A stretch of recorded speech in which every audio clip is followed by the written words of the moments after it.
January 1st, 1968. Dear Robert, it's 5:40 a.m. All the noisemakers are asleep. They've worn themselves out through the night making merry, laughing, singing, pretending. It is strange indeed that a man can find anything to laugh about in here, but everyone in here is locked up 24 hours a day. They have no past, no future, no goal other than the next meal. They're afraid, confused, and confounded by a world they know that they did not make, that they feel that they cannot change, so they make these loud noises so they won't hear what their mind is trying to tell them. They laugh to assure themselves and those around them that they are not afraid, sort of like the superstitious individual who will whistle or sing a happy number as he passes the graveyard. Confinement in this small area all day causes a buildup of tension. The unavoidable consequence is stupidity, a return to childish behavior, overreaction. I refuse to let myself be punished with stuff like this.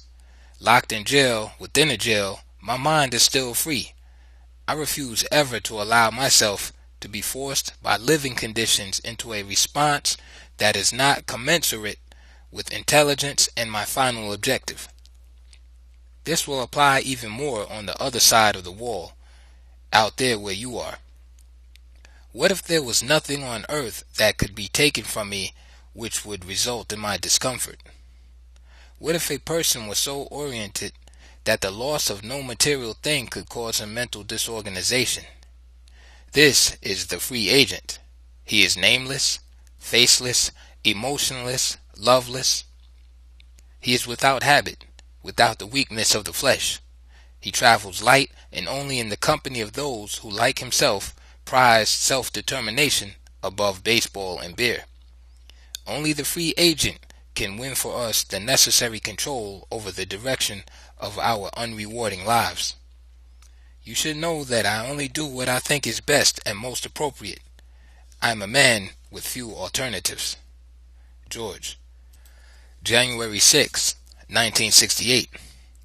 Dear Robert, I hope you are in health. Have you been bothered by the sickness, flu? Asian flu they call it. Everyone on the tier, everyone in the building really has had it, or still has it, except me. I have been lucky. I hope I do not catch it. We have no medicines. I have both of your letters here. I did not send the forms requesting a package because I didn't want you spending any money on unnecessary things. If I had money, I would never buy anything like that for myself. I'm completely indifferent about pleasure, temporary amenities. A crust of bread and a corner to sleep in, a moment to laugh and an hour to weep in. Well, I don't even want the moment. If that is all that I have coming, I don't want it. I don't know who you have been talking to about my condition here. Whoever they are, stop wasting your time. They are only leading you on. I hope you have lost no money, but I warned you about this before. It is clear that I must handle this thing myself, the best way that I can. Take care of yourself. George. January 16th, 1968. Dear Robert, nothing new to report. Same situation here. No progress. Went before a couple of persons responsible for the administration of this unit last week. They changed the rules to justify keeping me locked up another 6 months, until June at least. There is a rule that reads, if an inmate is involved in an assault upon another inmate and a weapon is associated in the incident, the inmate responsible must do at least 1 year locked up in closed confinement. Well, I've done my year for the thing that happened in January 67. Now I must do another for the affair in June 67, where the only weapons involved were those used against me. I think perhaps the time has come to get legal help for me. We can discuss it when you come up next time. These things are not being handled properly, or fairly. I'm the only one still suffering the effects of those two occurrences. Everyone else has been transferred to other institutions and is in the main population there. And I'm the only one who didn't write a writ at the time the thing took place. I tried to just shrug it off, but I see that does not work. They have accused me of leading something when all the evidence points to the contrary. I was the only one to cross the picket line during the strike, or one of the few. In June, I never raised my hand against an official. In fact, in all the 7 years I've been in the prison here, I have never attacked an official. I have difficulty leading myself, directing my own affairs. At the very least, I need a transfer. I cannot get fair treatment otherwise. Take care of yourself. George. January 31st, 1968. Dear Robert, I seriously believe that you have incurable middle-class attitudes, but nonetheless, you may be right. Regarding the blacks, quote, not letting me, that is, quote, I'll have to wait and take the situation in for myself, though. If you happen to be correct about that, I'm buying me a little sailboat and heading for the Indian Ocean area. Be a bum. No wife, no kids, no competition, bananas, coconuts, pineapples, fish, and sunshine. I could never bear what you have borne. I hope you arrived home without incident. I heard the weather was pretty bad. I almost got sucked into some more foolishness yesterday. All the blacks tilting at windmills again. Mindless, emotional, childish abandon, without a thought of winning. Just an attempt to prove their manhood to themselves, to any who may be watching. The result, further humiliation, and a month in a dark hole. I'm still in my cell. I had to turn my back on them when they wouldn't listen. Never, never will I take part in any foolishness. They have me locked up with a bunch of 20-year-old cretins who don't know anything about the ways of the world, hate books, can't think, and won't listen. Things are not getting any better. They are, if anything, getting worse. Bitter experience seems to be bringing out the worst in us instead of our best. Instead of growing thoughtful and determined, they get more emotional and mindless. You swallow a camel and gag on a nut. You accept a certain condition and treatment with apparent ease, but balk at the suggestion of returning the same. It doesn't matter a great deal to me either way. On an individual basis, I will always make out. I see this world just as it is, the whole thing, and most important, I see myself in relation to it. So I will be able to spring in any direction in which my mind tells me the rewards are greater. I'm going to frame a letter soon to you discussing the social contract and where the individual stands in relation to the state. None of it will be original. It will be the accepted dialectics of all those past and present who are in a position to know. You don't seem to know why you pay taxes and what you should expect in the way of returns. It should be clear that when one contributes to any enterprise, he has a return coming. And it is equally clear that when I place or allow an individual or group of individuals to administrate and regulate affairs that involve my bosom interests, these affairs must be handled in a judicious manner. When they are not, it is my right to replace these individuals any way that I can. Take care of yourself. George. February 8th, 1968. Dear Robert, I think you have gotten stuck in the mud somewhere down the road. There has never been any question as to whether or not we will be allowed to work. There has never been any question in my mind about the folly of one of us attempting to make himself acceptable to the established standard so that he will be tolerated. Am I for sale, and at such a price? Can true self-determination be won working for wages and salaries? What are the chances of the employee one day owning the manufacturing plant? What do I lose by allowing myself to be programmed, regimented, and assimilated? Has any people ever been independent that owned neither land nor tool? Isn't what you are calling for, you and the people who wrote the article, more of the same? The hewing of wood and the carrying of water? Do I want to identify with the loser and the fool? Can I help myself by helping one who is looked upon as the wretched of the earth? This is the question. Don't get sidetracked by specious argument. I know the answer to all the above questions, but I plan to keep it to myself for now. And of course, we are talking about groups of people. Our masses, not to be confused in any way with my personal chances for success. I know how to look out for me as an individual. I agree with what you say about brains. Nothing could be clearer. Every mass movement in history has been led by one person or a small group of people. Although everyone is born with a brain, only a few choose to use it. The difference between successful and unsuccessful mass movements is in the people who lead them. Successful ones are led by persons gifted with a delicate balance of both mental and physical forcefulness. Brains are useless without the nervous equipment and the muscle required to execute their orders. I also agree with what you say about the Chinese. They are poor. They went through the same thing that we went through for the same reason, a skin problem, and they suffered it at the hands of the same wretched force. It may be a while yet before they get over the last 100 years, but, and I know you agree, they are wonderful and aggressive, industrious people. They will make out. What I like most about them is their willingness to always help their brothers in Africa and Asia.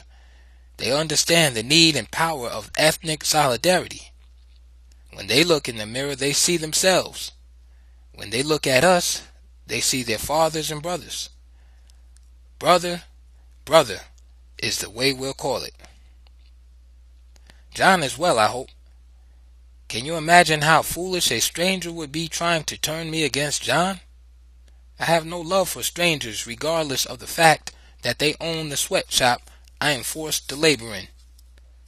George. February 12th, 1968.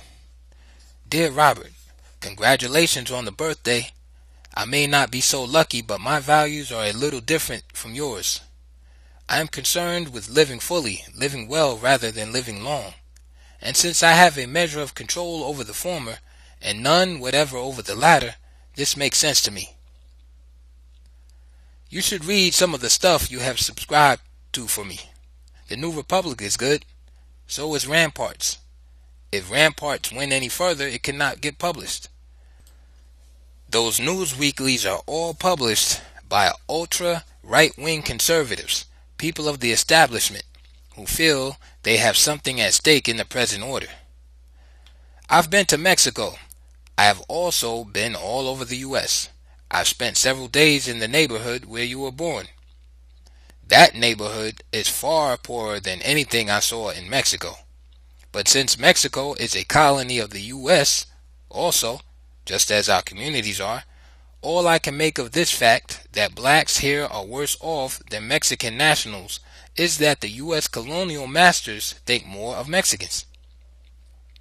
So your taxes do all the things you say, including some you omitted, such as school educational matters, prisons, police wages, armies, H-bombs, spy ships, gas chambers, Tucker's farms, etc. But it is very curious to note who benefits by it all. Which streets get lighted best?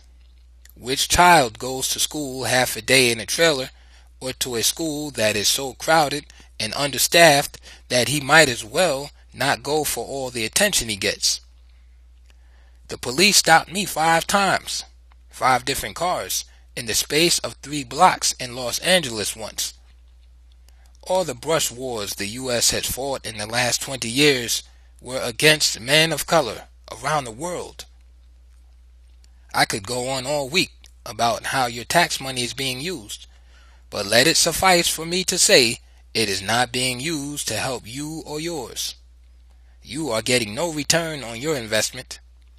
This is what taxes are supposed to be all about: an investment in the community, the society, a pooling of each individual's resources so that the administration can be financed, so that the administration can perform the jobs which must be done to ensure public welfare, and the jobs which no individual can do well alone.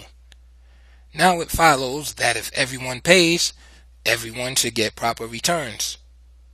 The street lights should be the same in Watts and Bel Air.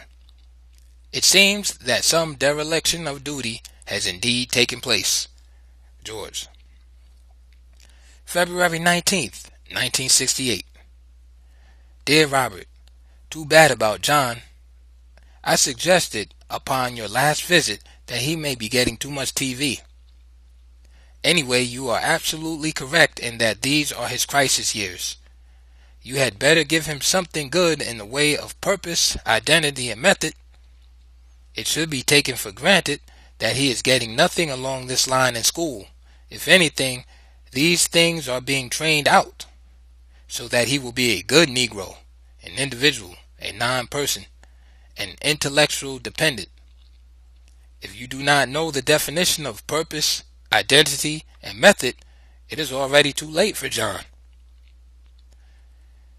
I do not want to be addressed as George any longer. You will please respect my wishes enough to use my middle name from this day on. I won't respond to any other. My work goes well here. I'm in health. I hope you are well. Take care of yourself. Lester. March 6, 1968. Dear Robert, I received the money today, thanks. I got the forms off too. I hope you told them about the life thing. If not, please do it right away. I hope also my age was passed along as a reminder. People will look at you and think that I would have to be in my teens. Africa is a most wonderful continent. They have everything in the way of human and natural resources. Oil in Egypt, Libya, Tunisia, Algeria, and Nigeria. Copper, diamonds, cobalt, and gold in Zambia. There are large deposits of iron ore in Liberia. A whole mountain of it, in fact. You name it, and it is found in some part of Africa. In the Savannah area south of the Sahara Desert and all the way south to the Cape, you find the most fertile farmland in the world. Uganda, Kenya, and Tanzania are all just like a big park. The temperature never fluctuates more than 5 degrees the whole year around. Every evening during the winter months, there is a light rain to settle the dust, 80 to 85 the whole year. The 5 oldest cities in the world are located in Africa. The oldest language is one spoken in Africa, Mande. The oldest relic of man's prehistoric existence was found in Africa, 25 million years old. You find all kinds of black types, with wide noses, thin noses, aquiline noses, all types of hair, all shades of skin from the lightest ivory to blue-black. You should be more specific about what you want to know because it would take a month, and a letter the size of a telephone book to delineate all the resources of Africa. Speaking just for me, I would like Tanzania on the East Coast if I had to choose a spot to settle. Julius Nyerere is an intelligent leader who identifies with the Eastern world.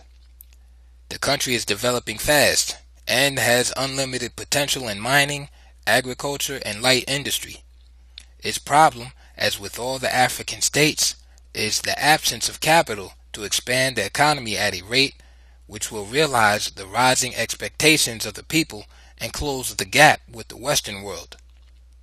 Tanzania has invited the Eastern societies to help them instead of the U.S. and Western Europe, so they will be better off. China charges no interest on loans. When the Chinese set up a factory, they hire Africans and train African managers and leave. The U.S. is motivated by the profit and loss thing. They leave U.S. managers and claim 90% of the gross as their just share of the profits. They say it's their reward for helping to develop the country. Some African leaders go for this. Julius does not. Does it seem stupid of China to lend without interest and build without taking over or capitalizing? Must be love. Lester. March 28th, 1968. Dear Robert, I stay very busy these days. I have accepted a job on the tier, our floor, passing out food and cleaning up. Good for my record and keeps me active. What do you think of Jomo? He was on his job during those years. He ranks among the top 3 or 4 guerrilla tacticians in the world. I speak of this new face that war has taken on, the war of the poor man. He was in the vanguard of the Afro-Asian liberation effort once. It is regrettable, however, that today we have to report that he no longer cooperates with the general movement to which he owes his success. He has gone on record as saying he wants no part of any more revolutions.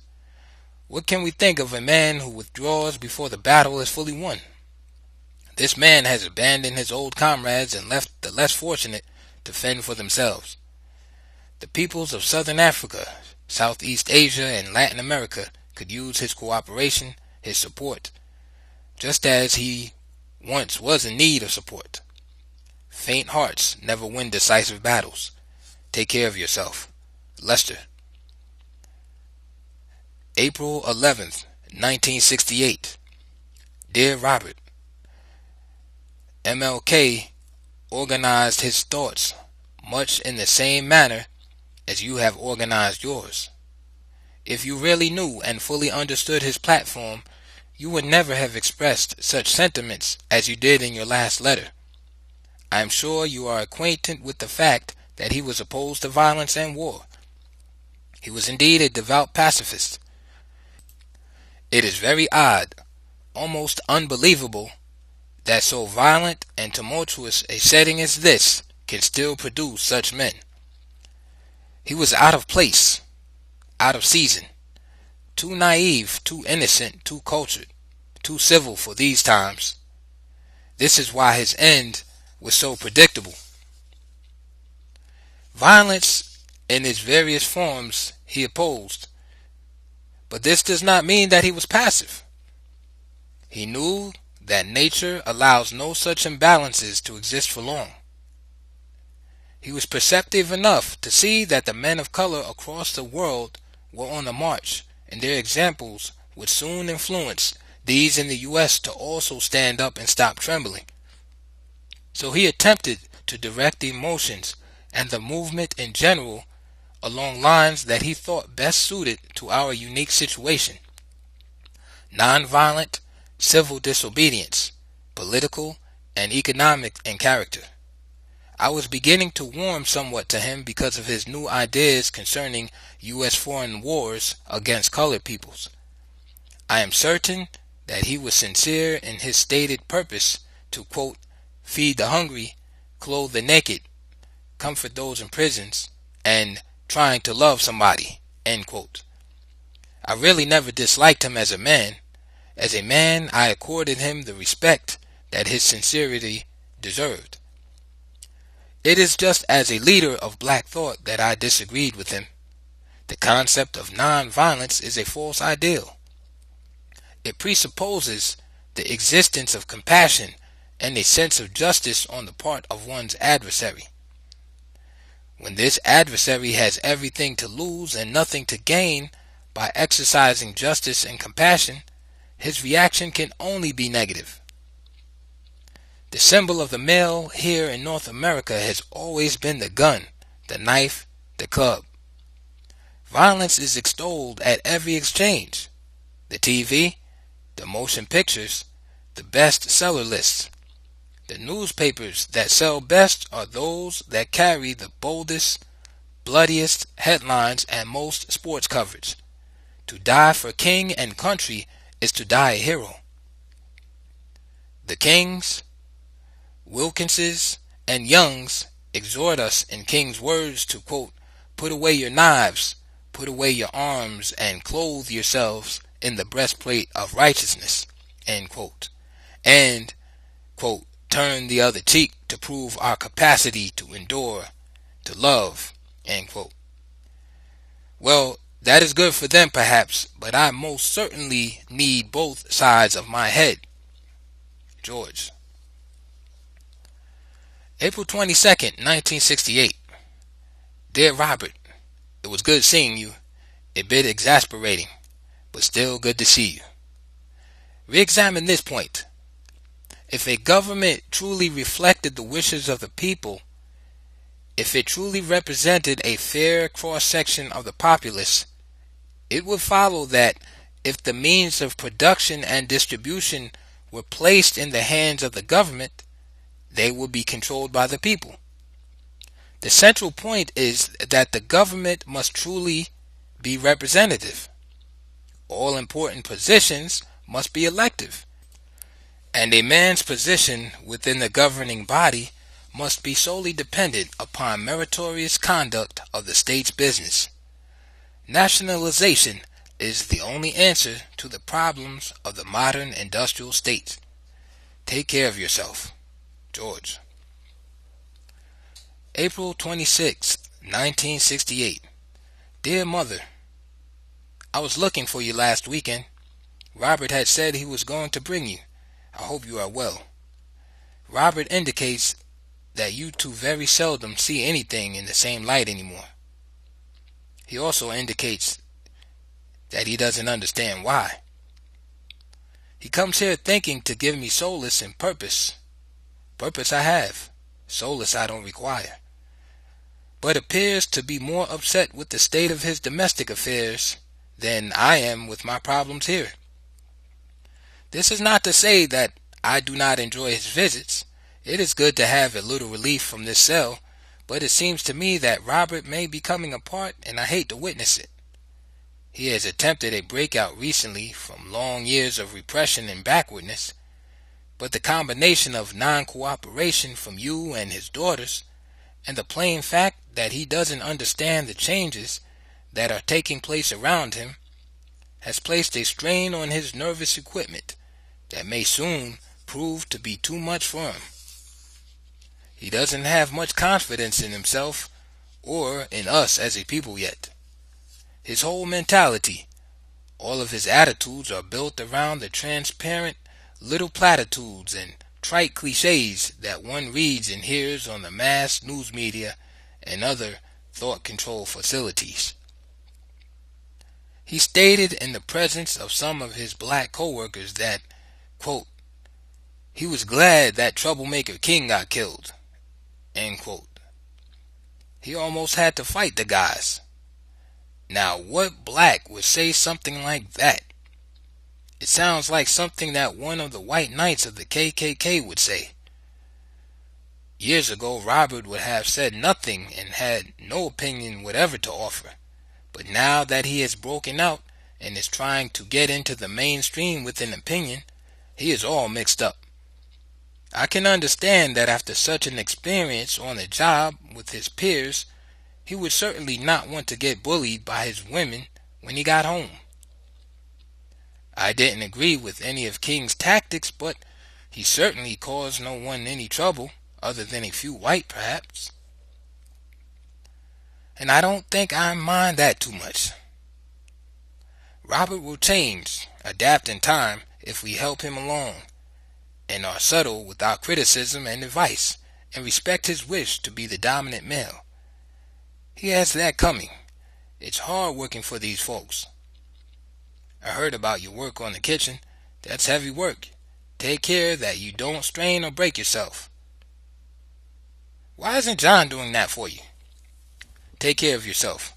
George. April 30th, 1968. Dear Robert, everything is normal here so far. The transfer is off. I'll be here for a while yet. They wanted to send me to Soledad Adjustment Center, but I asked them not to. There are more aimless adolescence types there than here. I wouldn't mind going to California Men's Colony or someplace like that, but I have never been afforded anything that would be an improvement over this place. Well, anything would be an improvement, but not enough to matter. All reading material is coming in right on time except Ramparts and Avant-Garde. No Ramparts for April yet. I believe the government may have smashed them. May end up on that little boat after all. I feel myself becoming impatient with people in general. Take care of yourself. George.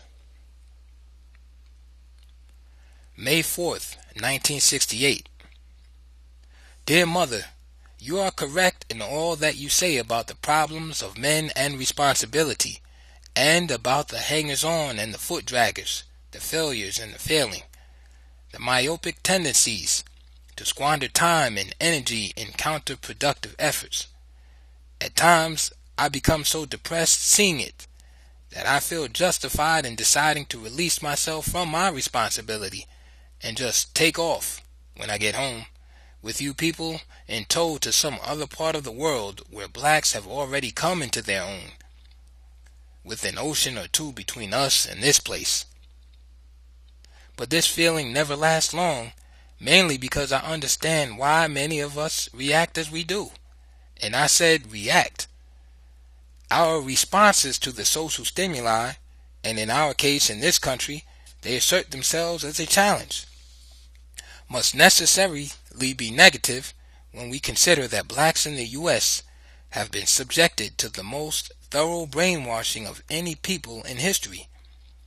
Isolated as we were, or are, from our land, our roots, and our institutions, no group of men have been so thoroughly terrorized, dehumanized, and divested of those things that from birth make men strong. Regarding this domestic issue, I must be the first to admit that I see that the black family unit is in ruins. It is our first and basic weakness. This fact may contribute much to our difficulty in uniting as a people. But for every effect there is a cause. If we are to understand and heal these effects, we must understand the causes. To say that the black family unit is slowly eroding because of pressures from without, poverty and social injustice, and from within, negative response to crisis situation, is to completely mistake the depth of the issue. There are three historical factors that have produced the present state of chaos on the family level of our black society. First, the family unit was destroyed during chattel slavery. Men had the sense of family responsibility trained out of them. Second, our culture, institutions, and customs upon which unity depends and without which cohesiveness can never exist were destroyed and never replaced. The best we could do was ape the Ofe and cling to a kind of subculture that manifests itself today in the hideous notion that if we educate ourselves properly, think the right thoughts, read the right books, say the right things, and do exactly that which is expected of us, we can then be as good as white people.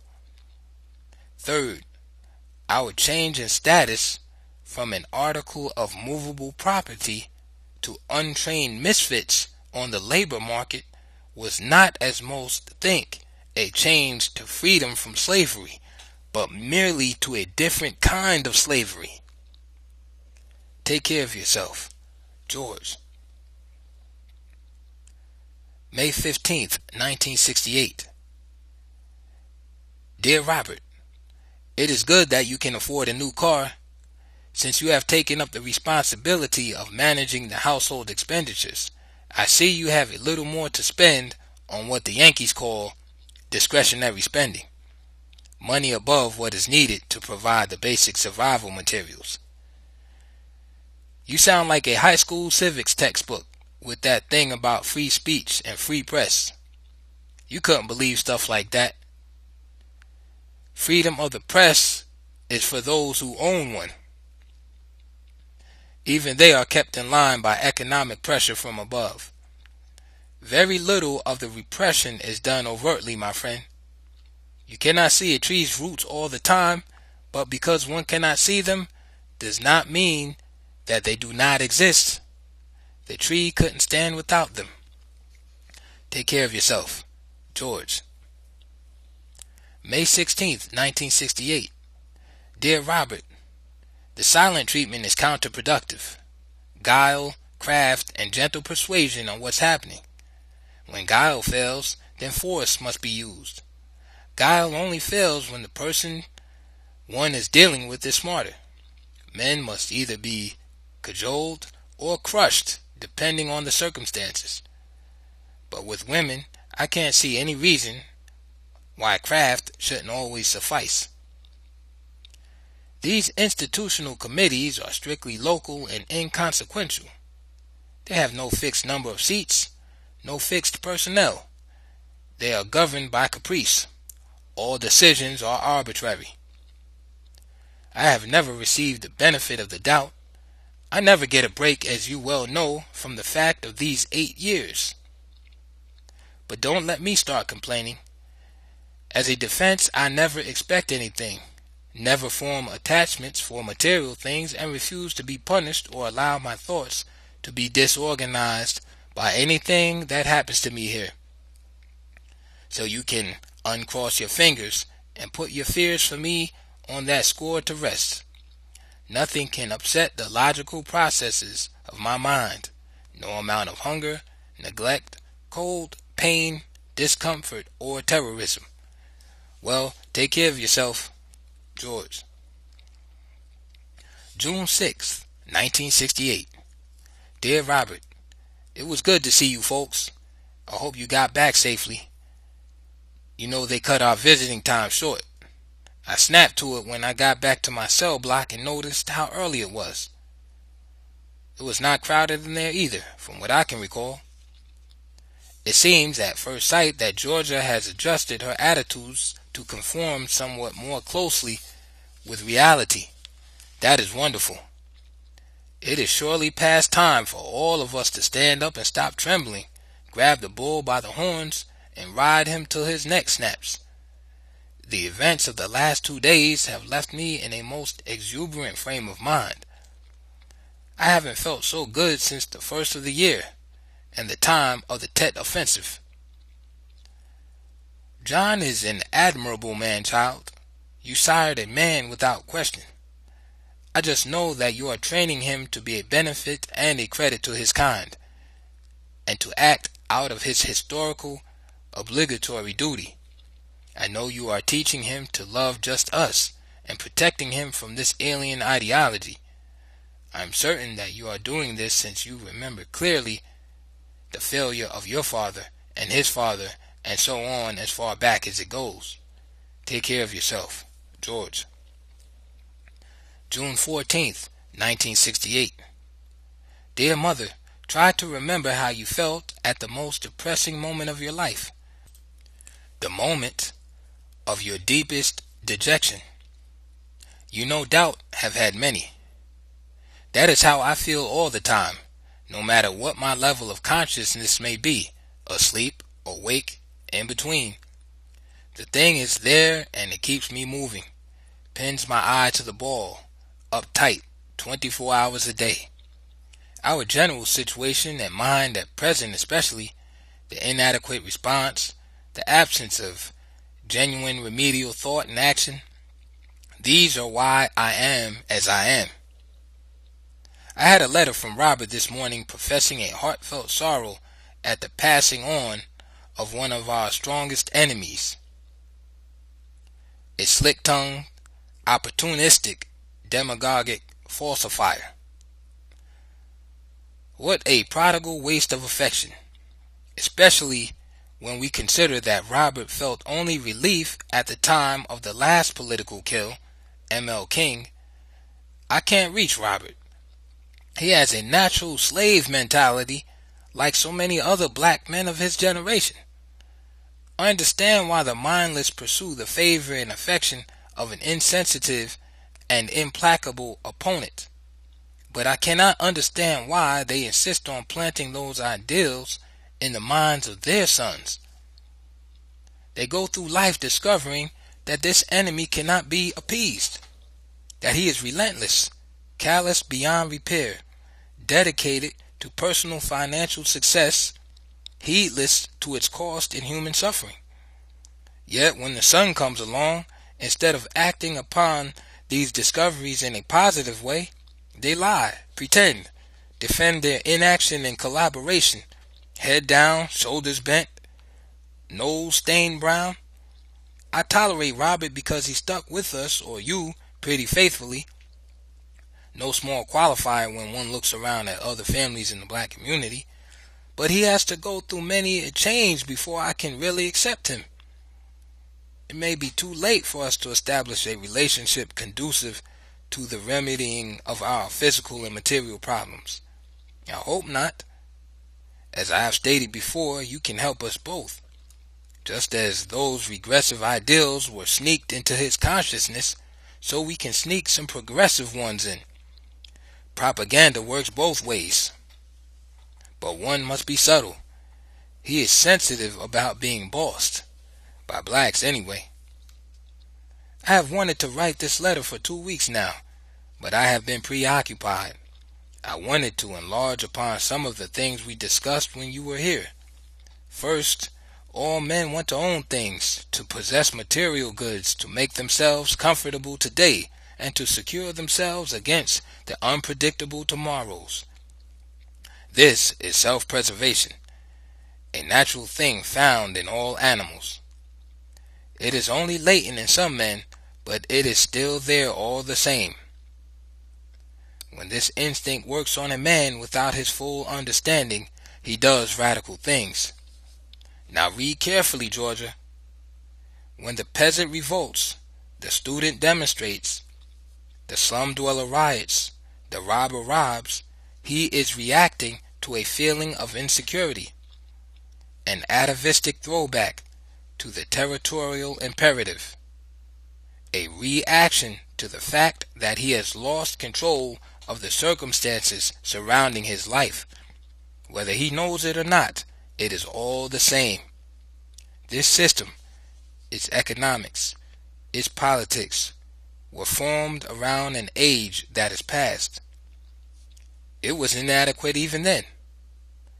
Men can no longer stake out land or section off a part of the earth and say to themselves, quote, I will use this as a guarantee, end quote, mainly because of the monopolistic stranglehold of those who have already established themselves and who pretend to know what is best for the rest of the world. Wealth is land. By having only labor without land and its potential products, we lose independence. We must sell our labor. Then, because of today's specialization and complicated division of labor, it follows that the only way man's natural urges and the modern industrial society can be brought into agreement is by all people possessing everything in common through a representative government. Only in this way can all men satisfy the ungovernable urge to secure things and control their existence. George. June 29th, 1968. Dear Georgia, I'll be out of here soon, perhaps in 8 or 9 months. I'll have 18 months clean when I go to the board in December.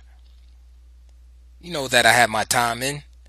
That's what they want, time and clean conduct. It is always a job getting along with our friends and relatives. Establishing lasting and mutually rewarding relationships always calls for delicacy, sensitivity, and mainly suppression of the ego. One simply cannot say the first thing that comes to mind with no regard for the next person's ego problem. If I constantly say or do things that make the next person feel as if I am challenging his person, his capacity to reason, his standing as an individual, how can I ever hope to relate with him? People the world over are not the same, but those that we meet here in the U.S. are generally of a single type. By and large, they are all fools, intellectual non-persons, emotional half-wits. Status symbols, supervisory positions, and petty power motivate their every act.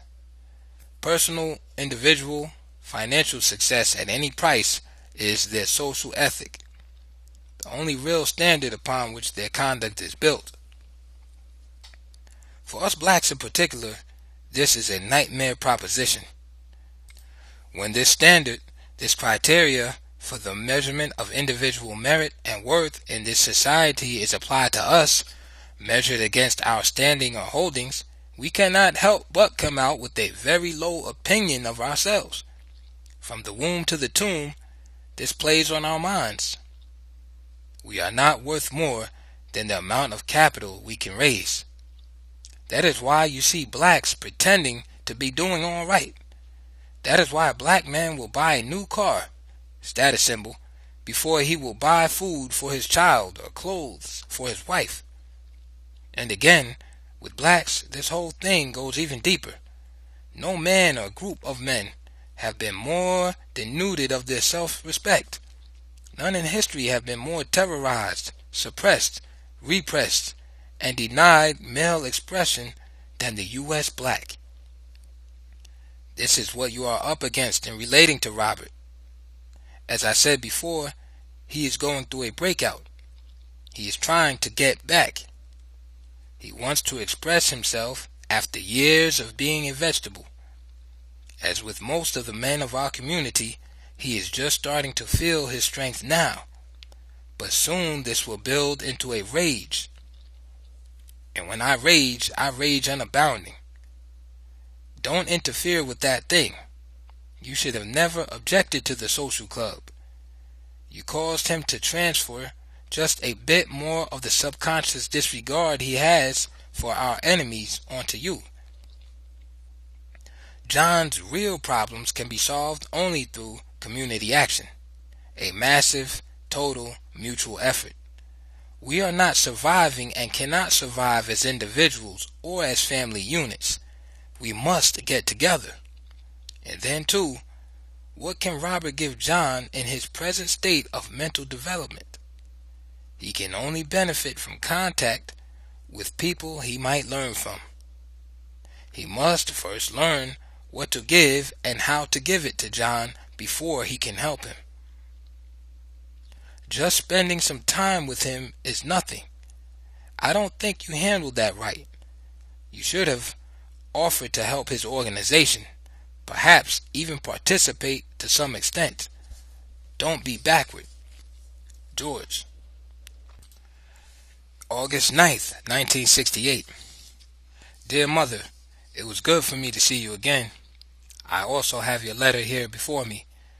I commented to Robert last week that you seem to have gone through many changes these last few years.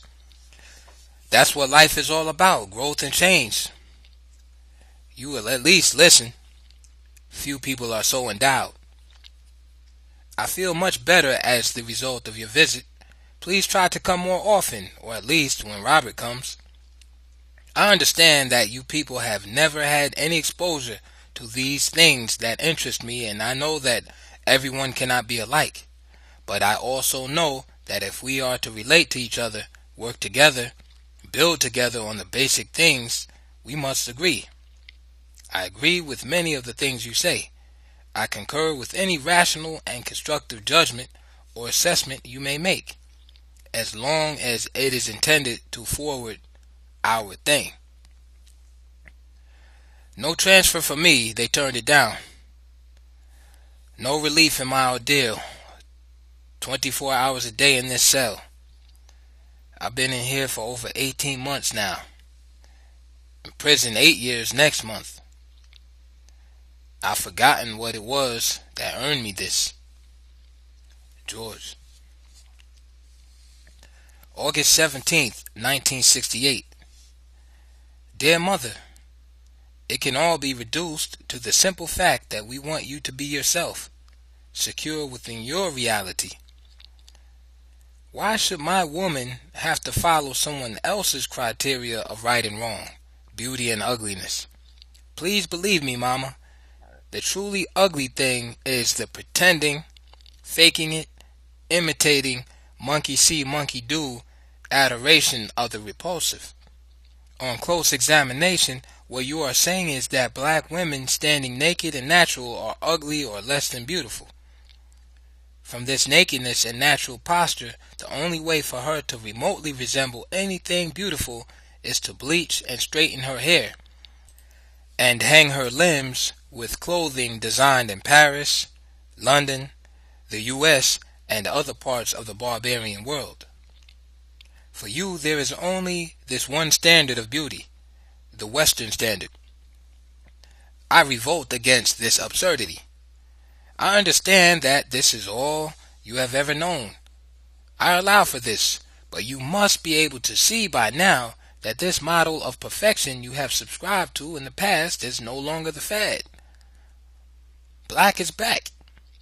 I'm going to fulfill my role as the man, even if it kills me. I will provide the material goods and protect my family with every ounce of energy and resource that I can call up. The woman's role, though, will go unfulfilled because you folks don't seem to be able to change or reestablish the values and cultural entities of our antecedents. Reality is the key. In order for you to be intelligent, as you stated, you must like Western music, clothes, food, architecture, Western education, religious superstition, pseudo-philosophy, and Western ideals. St. Augustine, what kind of example is that? The reality is that we are a caste at the bottom of a class society.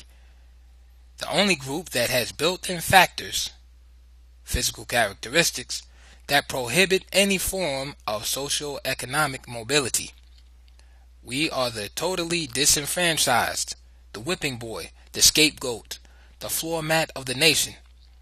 I'm not so foolish that I cannot detect the fact that I am hated, especially when it is obvious. At least, the obvious does not escape me. To clarify, however, let me state that some blacks are liked. I see that every day.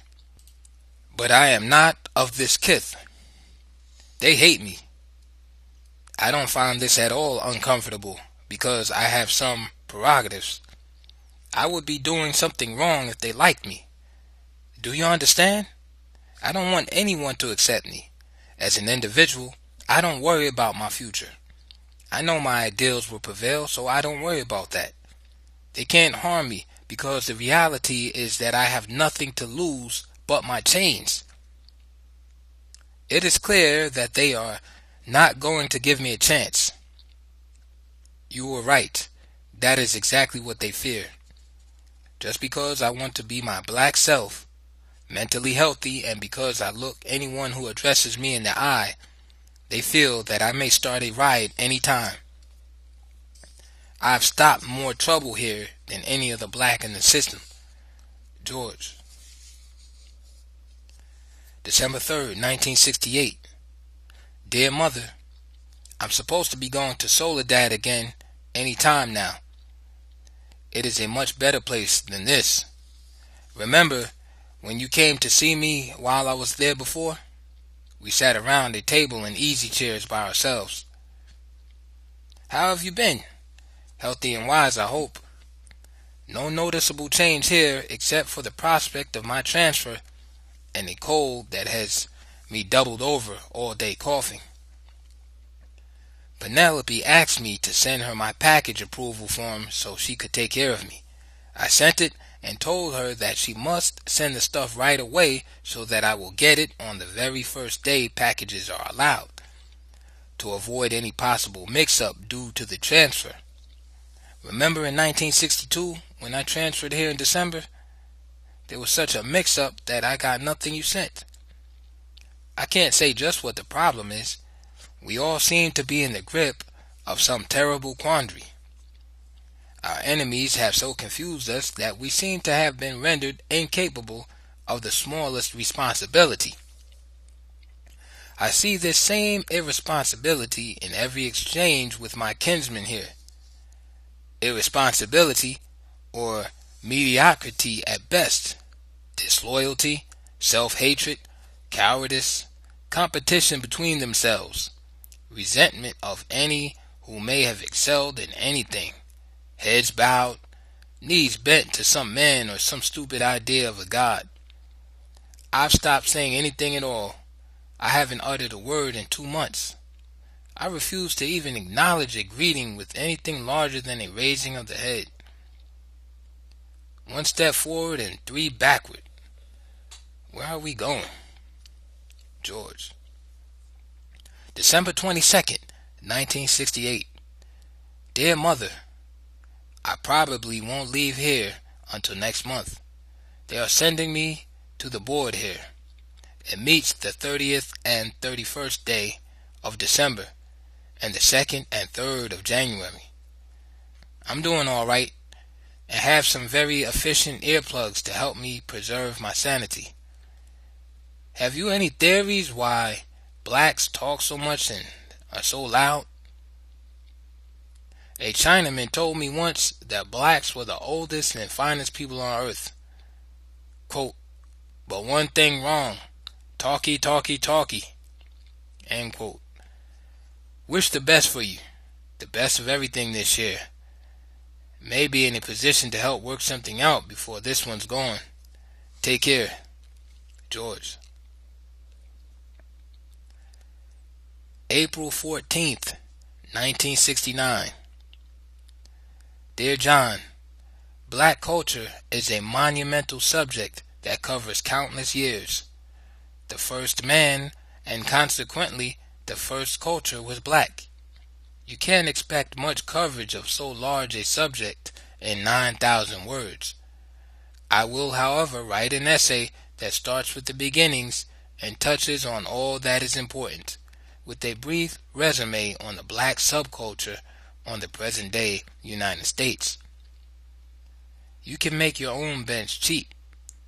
Buy or find or take from someone a 6-foot by 15-inch board, rather thick and heavy, say 2 inches at least. Tack on some old surplus army blankets and that's it. You then simply lay your board on top of 3 wooden horses, old wooden milk crates, or any strong or reinforced wood boxes, or stretch it between 2 chairs.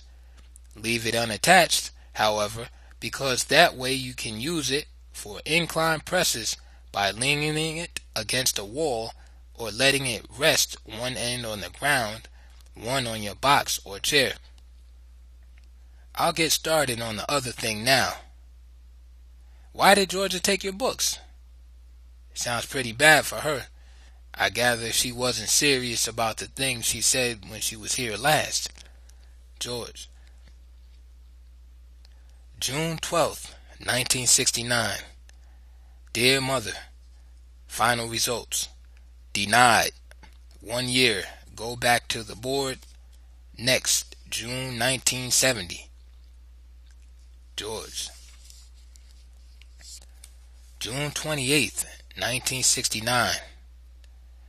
Dear John, it's good in many ways that you will now be able to drive. Perhaps you'll be able to get up here to see me more often. I am well and working hard, 4 hours a day on exercises. Mix your theoretical reading with some practical technology. That aspect of chemistry that will be useful to us, perhaps electronics as well. Be careful and learn fast how to handle the automobile. Robert is most impressed. If you remain calm, if you don't let him think you are excitable under the strain of heavy traffic, you will be able to convince him that you are ready to go out on your own sooner. Driving that 69 should be easy. Take it easy. George. August 17th, 1969.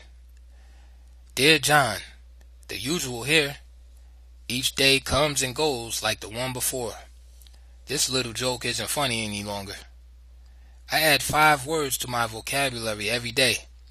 5 new ones right after breakfast each morning when I have 45 minutes to kill. It's not enough time for anything else, and since I don't want to waste any time, I work on words. It is by words that we convey our thoughts and bend people to our will. If you must have a job, though I can't see why you want to work for someone if you don't absolutely have to, try this. Go to some business concern where the guy who runs it doesn't employ too many people and watches all of them closely. Then just start working for nothing. Don't say anything to anyone but the boss. Tell him what your name is and that you need a job. Then start working in spite of his reply. Of course, you work hard. Do you get it? In 2 days, 3 at the most, you'll have him bent to your will. You may have to work for nothing the first day or two. In fact, it is best to refuse the first day's offering if he breaks that soon. You have to be sure of yourself, I mean. In order to pressure a man, you must be a better man than he. You can't let embarrassment or shyness stand in your way. These two things must be thoroughly and completely removed from your character.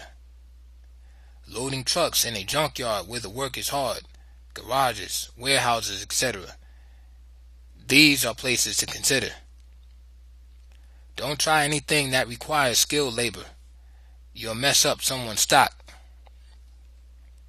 How are your eyes? Have you had them checked? We all have bad eyes. Mine seem to be getting worse.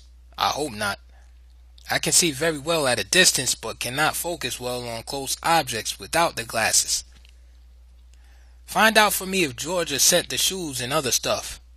If she did, I didn't get them for some reason, and I will investigate. Give her my love. Send me a sexy picture of the lady that you met, like I told you last week. Let her oldest kid take the picture with you and her in it. I want visual proof that you did take care of business. When I was 16, I had one that was 28 and a mother 4 times. I was good to her, no beatings like her other men had done. I wouldn't accept any money from her or eat her kids' food. I took her to places where she could show me off, most of the time to places that cost nothing. I had money, but I looked so young that I couldn't get into places that adults went into. Take care of yourself, George. September 9th, 1969. Dear John, doing no good here.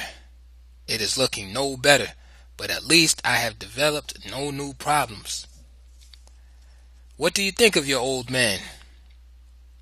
Were you listening when he told me that those guys, on his job call him everything under the sun? He pretends that he is proud of his self-control. I believe he actually has twisted his thinking to consider himself a better man. Quote, now that he can take it. End quote.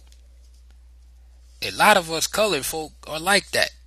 In fact, he is the majority. That is why we are the floor mat of the world.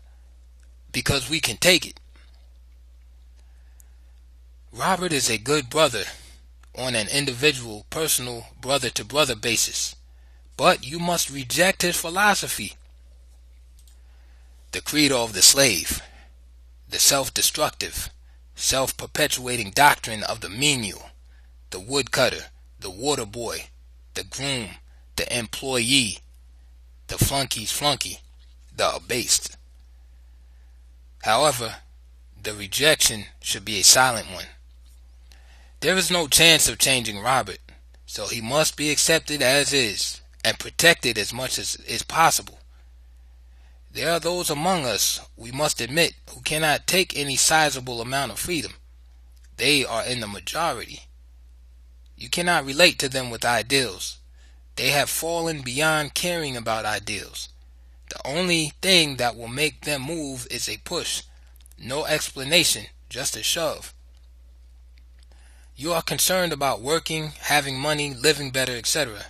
I have given you several leads, but it seems that none fit your character and disposition. I hope that you at least tried. That last thing I mentioned to you last Monday may be just a ticket.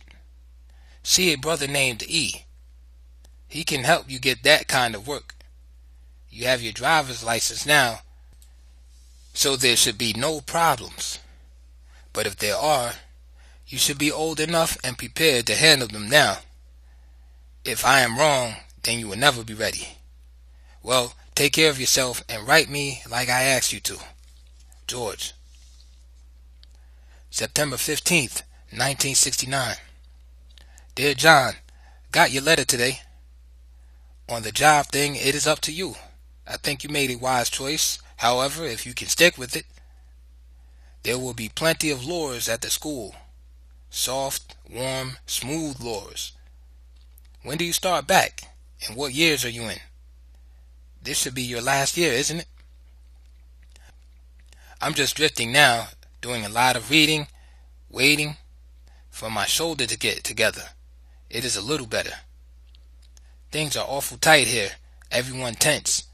I'm just watching them and waiting. Take care. George. September 25th, 1969. Dear John, Robert told me that you were driving the new automobile to school. If that's right, you're not doing too bad. Do you use it at school and drive home too?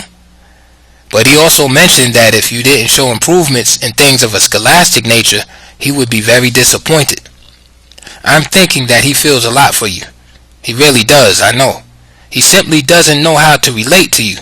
When I was young, I felt that Robert didn't care for me very much because he wouldn't take me anywhere or ever talk to me in anything less than a shout. Mama used to talk him into beating me up just for leaving the house to play ball or talk with my peers. I mean real beating. Belts, table legs, fists, etc. But what I didn't notice was that he was feeding me, and that whenever I got into a bind with the local representatives of the oppressors, police, he would always be there to help me. Always.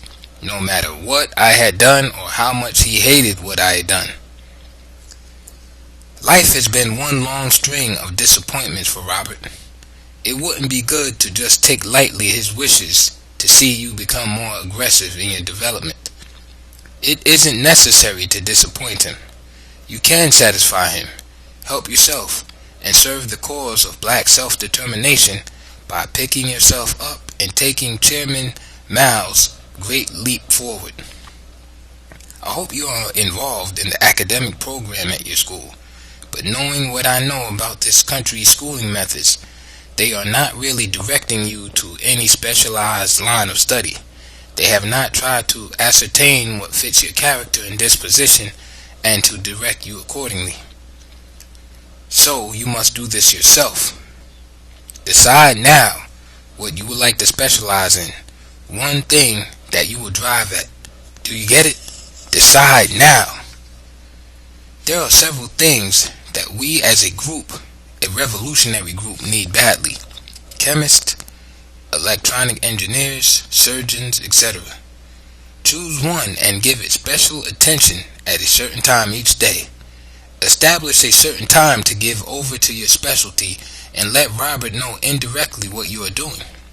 Then it only remains for you to get your A's on the little simple, unnecessary subjects that the school requires. This is no real problem. It can be accomplished with just a little attention and study. But you must now start on your specialty, the thing you plan to carry through this war of life. You must specialize in something. Just let it be something that will help the war effort. George. October 17th, 1969. Dear Mother, I hope that all is normal there with you. John told me about the H deal. I didn't know it was that bad. How will we ever make it back from here? We all seem to have fallen from glory in the uttermost way. I'm sure we will simply have to redouble our efforts to forgive, understand, to rebuild the bridges between us. We must attempt to comprehend fully just how these bridges came to be destroyed. There is no other recourse. We must of ourselves, by ourselves, recognize the roots of our illness and do all that we can to extricate ourselves from this mess. Tell Penny that I love her no matter what. We'll agree on the essentials anyway. Tell her that I may not be able to write for a while. Explain this to Robert too. A little trouble here for me, and this may be the last envelope and the last time that I'll be able to borrow a pencil, for a while anyway. But I'll attempt to stay in touch. I've done nothing. It may work out alright, but then I have no way of knowing for sure.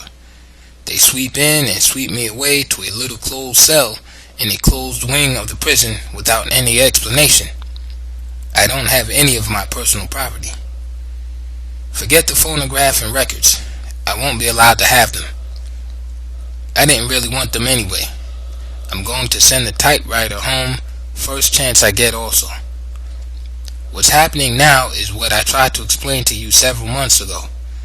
They know that in the year between board appearances, anything can be made to happen. But at least I am alone in here. I don't have to be bothered with anyone, and someone who knew me before, someone else, has sent me something to read. I have books and toilet paper. I'll be alright. I'll write again when I can. Relate to Penny that no effort towards self-determination is futile. It is one of the things that men just cannot do without. Without it, life loses its value. Love, George. November 7th, 1969. Dear John, I know what happened concerning your letter. It was too thick. You sent too much. That is all right, however. I get what I want one way or the other and do what I want in the end. The fools are awfully presumptuous to think they can dictate my every action. That is good about the chemistry. I can't report too much progress. I'm holding on, however. How are the honeymooners getting along these days? You know that they are much too old to relate the way they do. Take care, George. November 13th, 1969. Dear John, I'm sending you these 2 package slips because you can explain to the folks there and see that it is taken care of better than anyone else. First, I want them sent the very first day of December. They are special Christmas packages, the only kind I can receive, and I don't want to wait for them until Christmas. You understand? So that means that you must explain to them to get the stuff together now and put it into 2 packages and use the reverse side of the slip as an address form. It should be glued to the outside of the package and addressed to me here as soon as December 1st gets here. The important items are cigarettes. I want 3 cartons in each box, 4 pounds of nuts in each box, walnuts and Brazil nuts only, the full quota of cigars, 150 in each box, and finally the salami, 2 pounds, 1 in each box. It must be the type that will keep without refrigeration for a while. The rest of that stuff is unimportant. Impress upon them now not to delay past December 1st. It should be mailed. You understand, I hope. Give everyone my regards. Take care, George. November 27th, 1969. Dear John, I'm doing all right here, I guess, hanging on. Heard you were going to medical school. What happened to the chemistry? They called me up to classification last week. Said they were considering sending me back to San Quentin. They are supposed to need the space here for something, and I wasn't doing well enough. They said if I improved a great deal, it is possible that in 4 or 5 years, I might be considered for Chino, the prison for honor inmates. Let me know now and then how you are. Take care, George. December 5th, 1969. Dear Mother, the packages came in all right. They were opened in my presence, so there was no chance for foul play. Thanks, you're a good girl. Couldn't possibly get along without you folks. I hope I can justify your faith in me in some big way before long. John is a wonderful man-child. You should be quite content with him. The apathy is not permanent. I love him, love him, love him. He is a great deal ahead of the average black his age, a lot smarter than I was. I hope he can avoid the many traps they have set up for him. Send me some photos of everyone, you know, when you get together over the holidays. Take care. Love, George. December 21st, 1969. Dear John, Marsha is a sweet, sensitive sister. I want you to see her and represent me in my absence. You know what that means. Show no weakness of any kind. Present the strong, unapproachable, serious, intelligent, big brother side of your character. The new black man. in his highest revolutionary form. Look out for her. Try to stabilize her. She is confused. She is the sister of one of my best friends. So bust your heart for her. If she has personal enemies, smash them. Call her in the evening and read to her from Mal or Fanon. George. December 21st, 1969. Dear John, just got your letter. Good to hear from you. And hope you are still alive. For the 357th time, let me advise you to take all threats seriously. If you would firmly grasp the depth of the sickness caused in some men's minds by this environment, I will never have to relate this to you but once. When a sucker gets so foolish as to warn you in advance that he is going to kill you, the next sound he utters should come through swollen lips. 2 people I want you to see for me. It is important. See Guy and find out if he got a regular institution correspondence form to fill out and return with the letter I sent him. I have reason to believe that these people did not send him the form so that he can become a regular on my mailing list. Also, dress yourself up and see Marsha one evening or weekend. She works in the daytime. Also, ask her if she got the form to fill out and return when she got my letter. Ask her if she returned it yet, and explain that we will not be allowed to exchange letters if she has not returned the form. I think these people neglected to even send one, since they want to keep me isolated. Tell Marsha that I got her letter of December 15th and I will try to answer. If she doesn't hear from me, it will be due to the hang-up in getting those forms out of here to her and back from her. Tell her that Tony is doing well. You can phone first to tell her you are coming or make an appointment, but I'd rather you see her in person to relate the messages. Do this right away and let me know what's happening.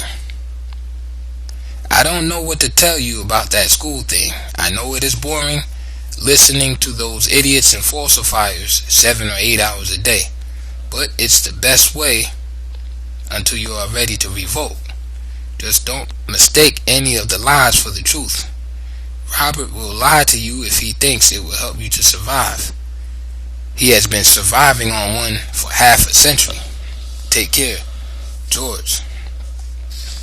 December 25th, 1969. Dear Mother, I'm warm, well, fed, get plenty of rest, plenty of exercise. I really can't complain, especially since I don't expect any more. Everyone got packages from home and we shared everything. It was just like down on the commune. I have gained 10 pounds at least. Hope you are feeling better, and I hope also that this next year will bring you some solace. I wish you the best, Mama.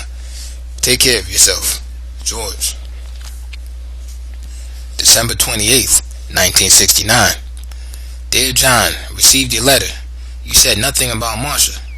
See if you can do anything for her. When I was your age, boy, I had a couple of women her age, and with 2 and 3 children each. But you treat her good. You're supposed to be representing me, meaning that you are to be strong, intellectual, watchful, serious, unapproachable. I like her, and she is the sister of one of my best friends. I'm supposed to be getting out any time now, she thinks. I want her to see you, the man-child, so that she would have a better idea of what the man is like. Forget that westernized backward stuff about God. I curse God. The whole idea of a benevolent supreme being is the product of a tortured, demented mind. It is a labored, mindless attempt to explain away ignorance, a tool to keep people of low mentality and no means of production in line. How could there be a benevolent Superman controlling a world like this? He would have to be malevolent, not benevolent. Look around you. Evil rules supreme. God would be my enemy. The theory of a good, just God is a false idea. a thing for imbeciles and old women, and of course, Negroes. It's a relic of the past, when men made words and mindless defenses for such things as sea serpents, magic, and flat earths. Strength comes from knowledge, knowing who you are, where you want to go, what you want, knowing and accepting that you are alone on this spinning, tumbling world. No one can crawl into your mind and help you out. I'm your brother and I'm with you, come what may, and against anything or anybody in the universe that is against you. You'll meet women and they will say they are with you, but you'll still be alone, with your pain, discomfort, illness, elation, courage, pride, death. You don't want anyone to crawl into your head with you, do you? If there were a God or anyone else reading some of my thoughts, I would be uncomfortable in the extreme. Strength is being able to control yourself and your total environment. Yourself first, however. Take care of yourself. George. Friday, February 13th, 1970. Mrs. Faye Stender, Attorney at Law. Dear Mrs. Stender, this is to confirm your letter of February 11th. I had just heard of Judge Wallenberg's move. The next time you come to see me, push the idea of removing my restraints. It will be interesting to note their reaction. You know those things are placed upon me whenever I leave my cell area. He reaches through the bars to place them upon me. The Animal Farm effect is complete. Sunday, the day after tomorrow, I am supposed to be released from isolation. No one is supposed to do more than 29 days down here. I'll then be able to read my newspapers and weekly periodicals, smoke, and sleep in a bed. However, I will remain separated from the general population, in jail within the jail, probably on maximum security. This does not bother me any longer. Of the 10 years I have done, 7 of them have been in close confinement.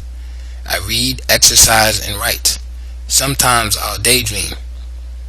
I said that it doesn't bother me any longer, but what I meant is that since I am in jail, which part of the jail I'm in doesn't matter. Your wishes of cheer and hope are well received. Hope and I are old friends.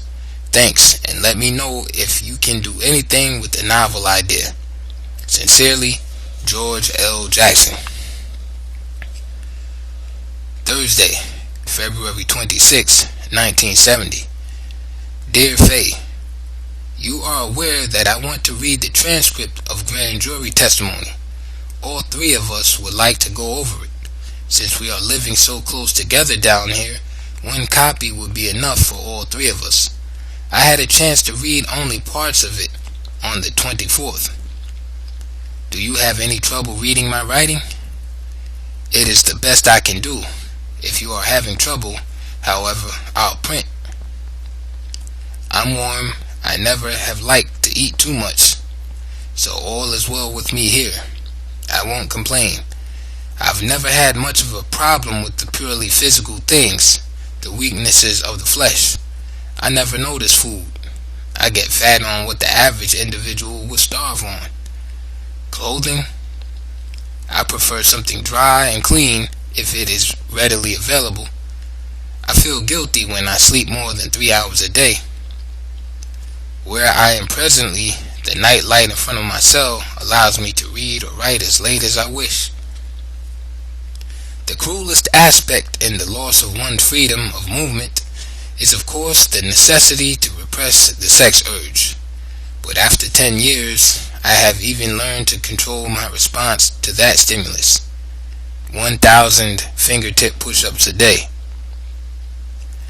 I probably have the world's record on push-ups completed.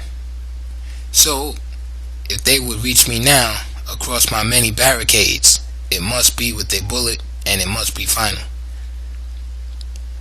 The lash affects me for sure. If it failed to affect me at all, I would be guilty of using the torture logic of my father's twisted mind, i.e., that this is the best of all possible worlds, or that this is the only country that provides flush toilets for all. It affects me, but not my physical parts. It shocks me somewhere behind the eyes, strains my instinct to survive. I know you are a busy woman, and it probably isn't proper for me to steal your attention with my ramblings. Take care. You have my regard. Sincerely, George L. Jackson. March 2nd, 1970.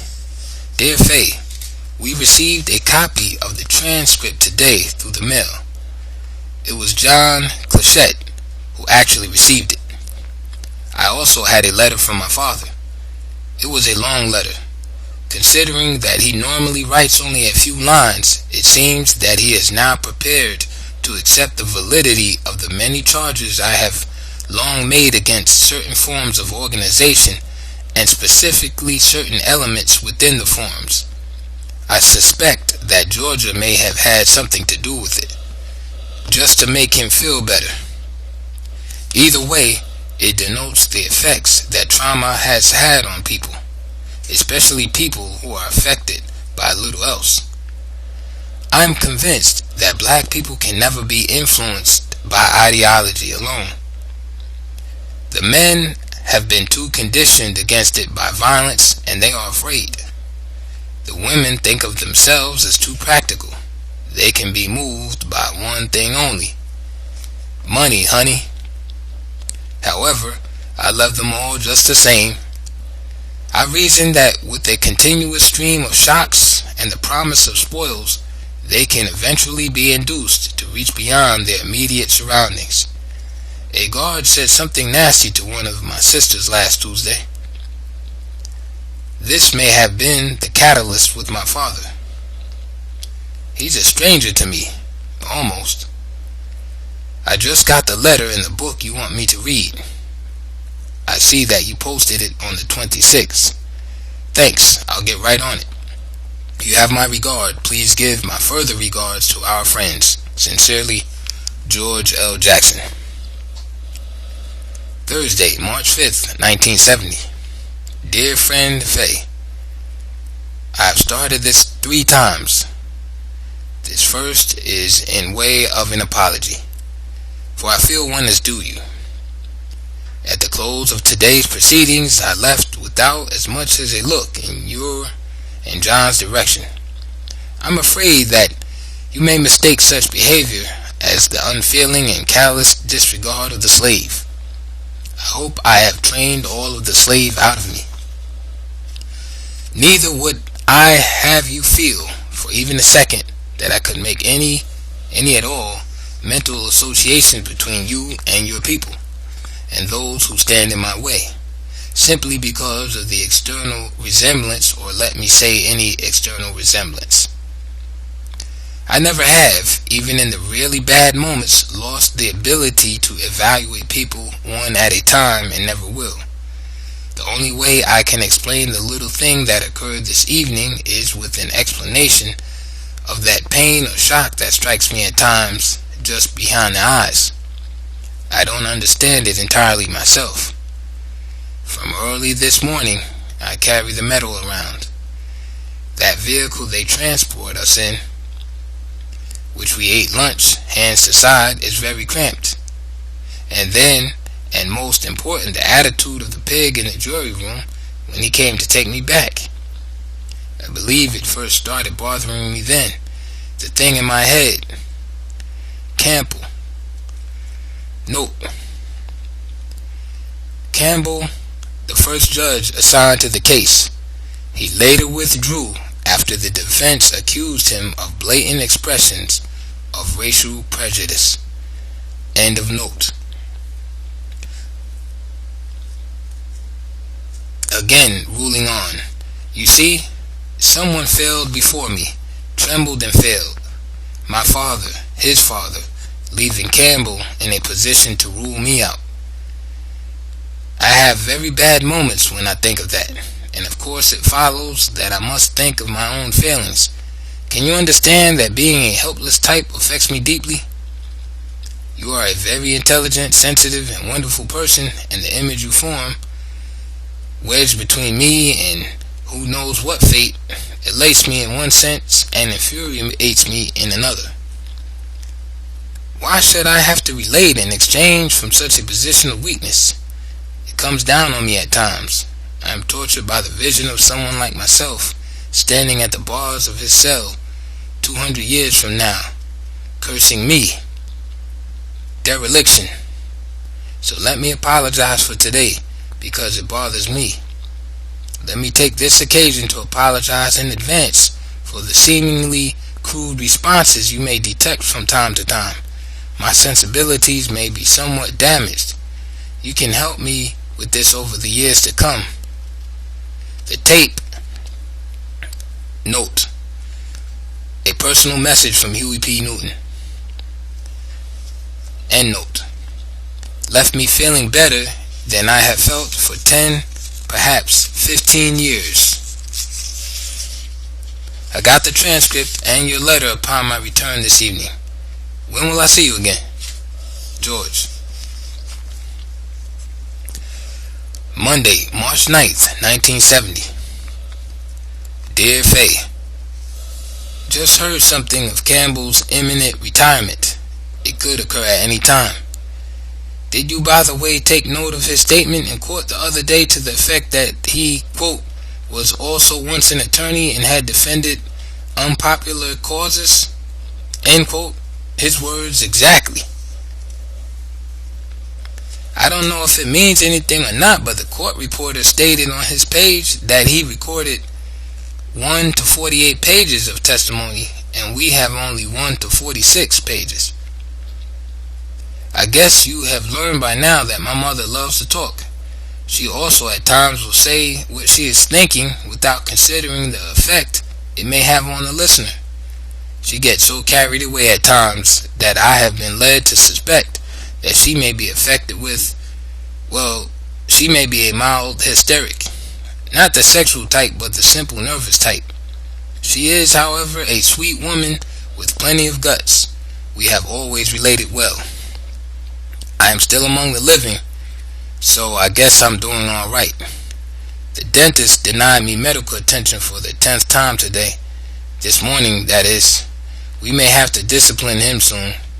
He apparently hasn't heard of my small but mighty mouthpiece. Please take care of yourself. You have my regard. George. P.S. I would like to know in advance when I will see you again. March 12th, 1970. Dear Faye, I received the copies of the motions, I think day before yesterday, the 10th. I have been slow to confirm. Sorry. It may seem strange, but I find my time, 21 hours awake, inadequate to meet all the needs. My metabolism is such that I need 4 hours of exercise to feel normal. Relax. This may just be the result of years of being in places like this, repressing things. You know we aren't even allowed to get angry. They took away my showering action. The half hour on the tier we were getting each day on Monday as a result of that contact with the dentist. No problem, however. There is a sink in my cell. Then I have my vocational work to do. I'll get lost in that for hours sometimes. Old slave trying to deal with his environment. In this connection, you may have to help me, as you said you did with my friend. They are purposely making it difficult for me to get what I require.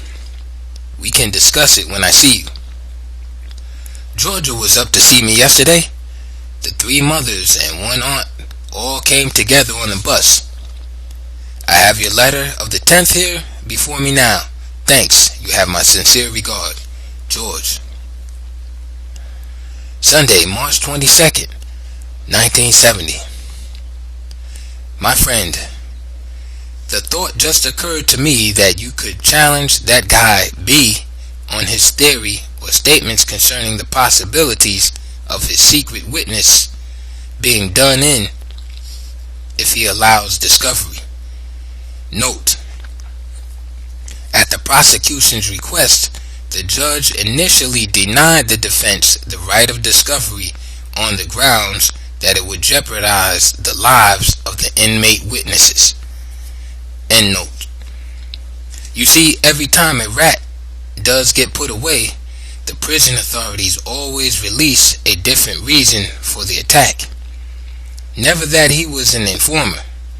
Their purpose for always withholding the truth is that they don't want to discourage other potential rats, and the truth would aid the convict in the psychological war, con against cop.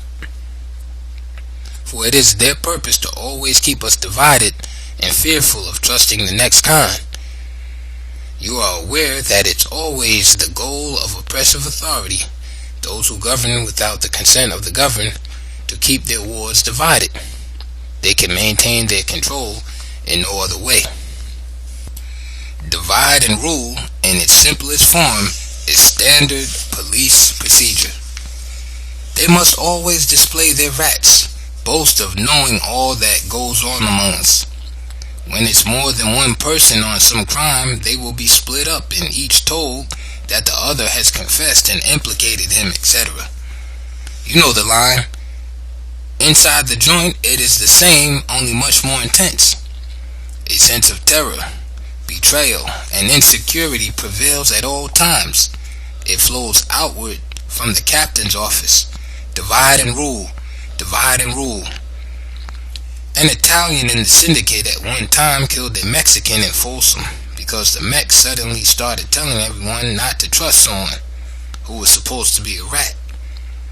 The pigs wanted to put him out of business, importing dope into the joint, and wanted to get the Mex killed. So they called the Mex into their office and showed him some phony papers indicating the guy was a rat. The Mex went for it and got killed. The guy was out of business in 4A for 4 years. 4A is Folsom's adjustment center.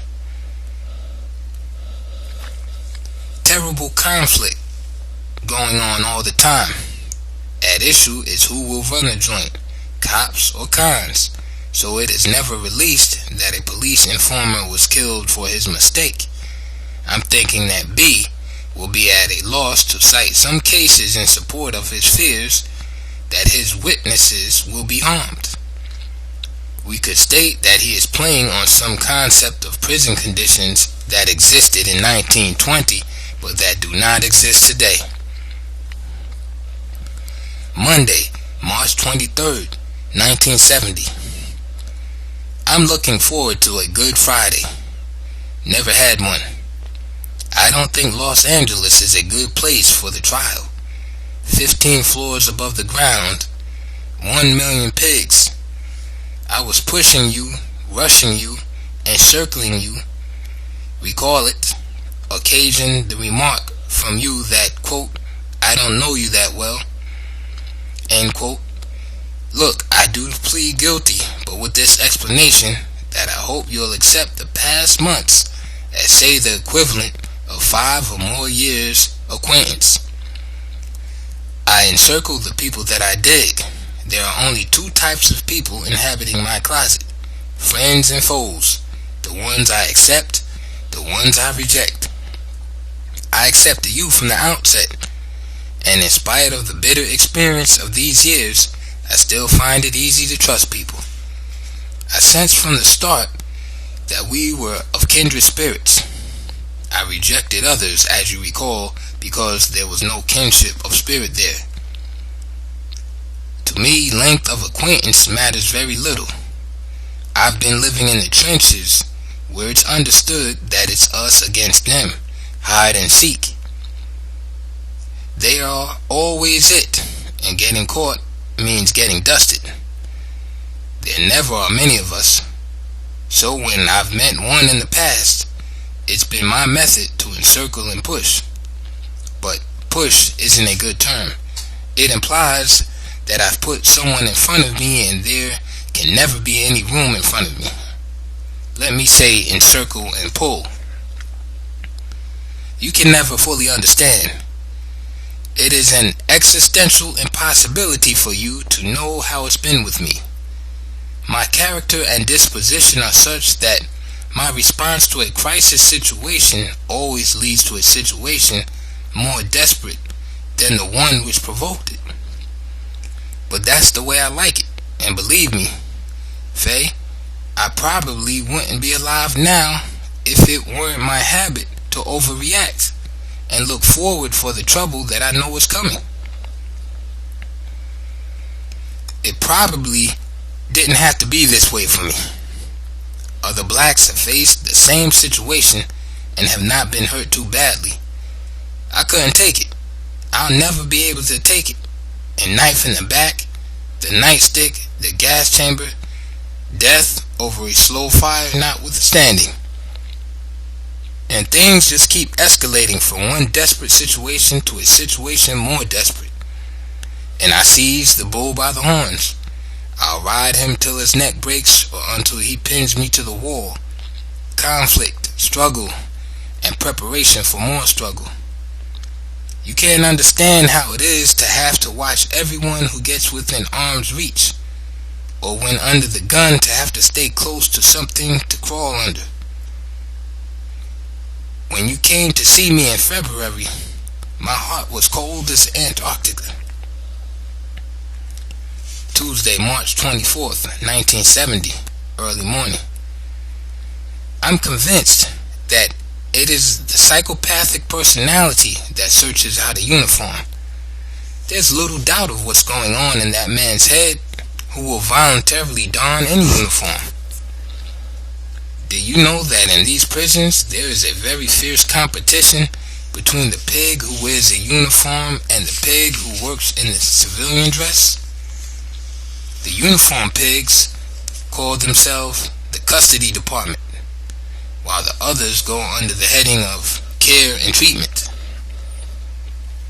It is the function of the uniform to hold a man here. This means they do the key work, the searching, the beating, killing. The individual with the tie and white shirt, really just another type of uniform, determines what we'll eat, what bullshit academic, and make what programs we'll have. He presides over the silly group therapy games that always end in fights or snitch contests. Oh, and he also makes out board reports. These two types of cops have been vying for control of the joints ever since the counselor breed came on the grounds. It was intended, of course, that these two groups of cops work together against the con.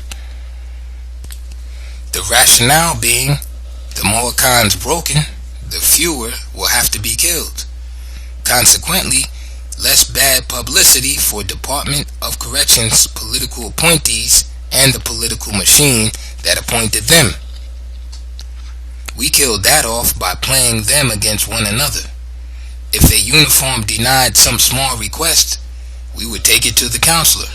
If he granted it, well, you can take it from there.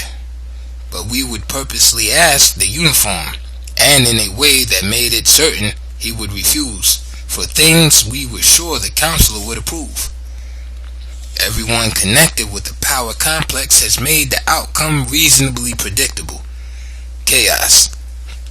You have a picture of them trying to divide us, manage us, denude us of individuality. When this maneuver fails, they arrange for one unmanageable to murder another unmanageable.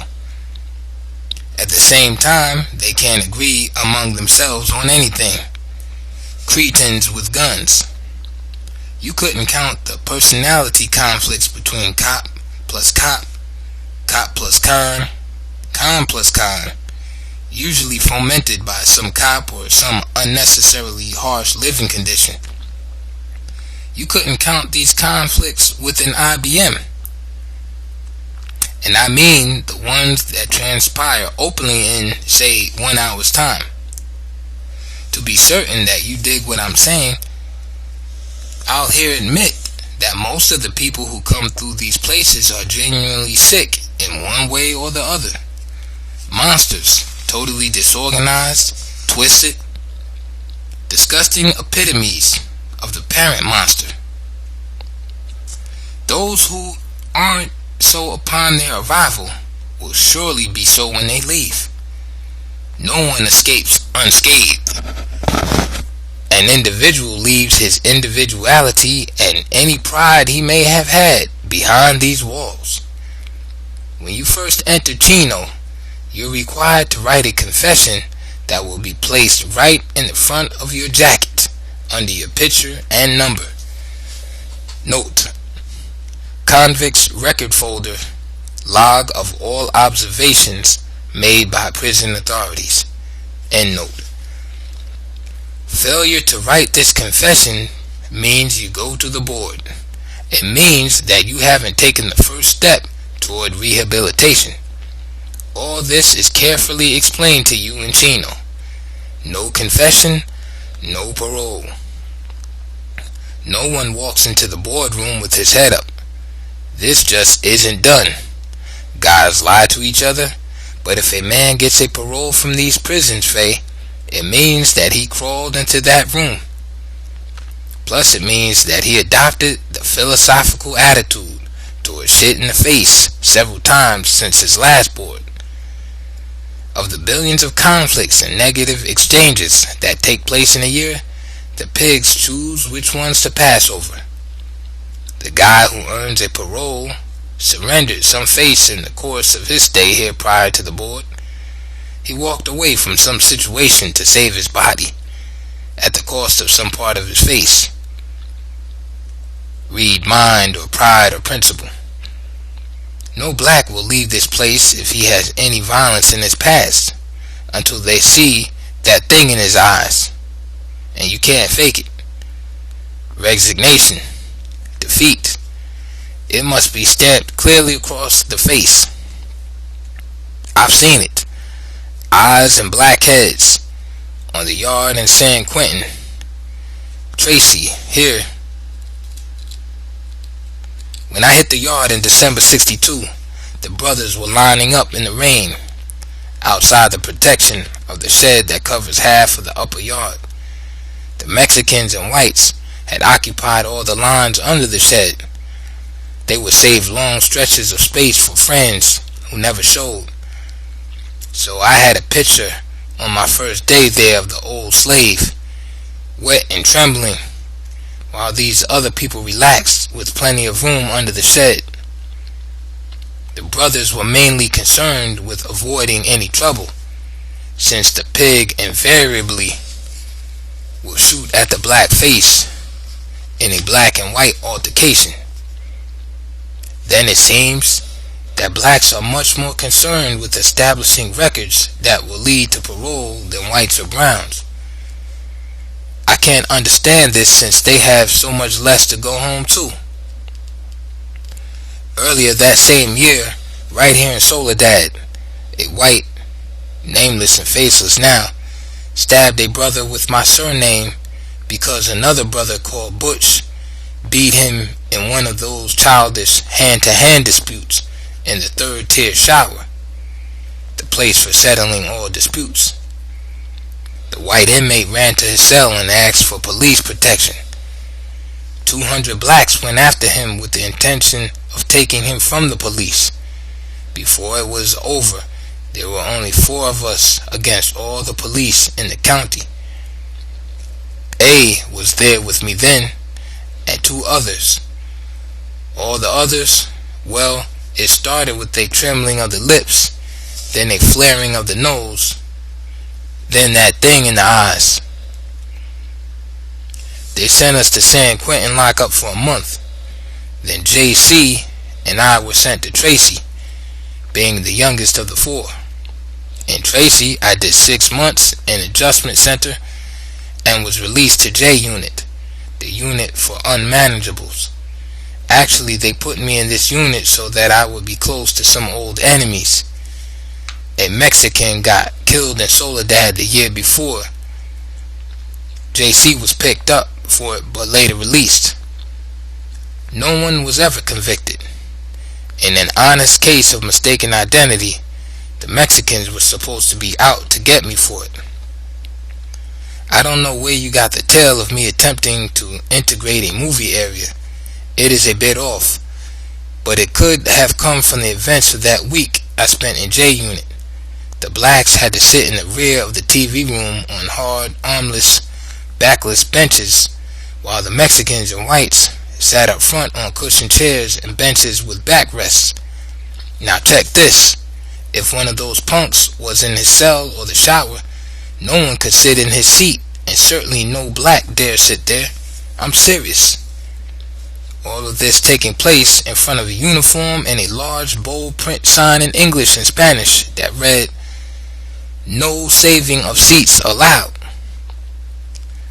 The first 3 nights I went in to catch the news, I stood in the front, looking down the room at the old slave for some sign of support.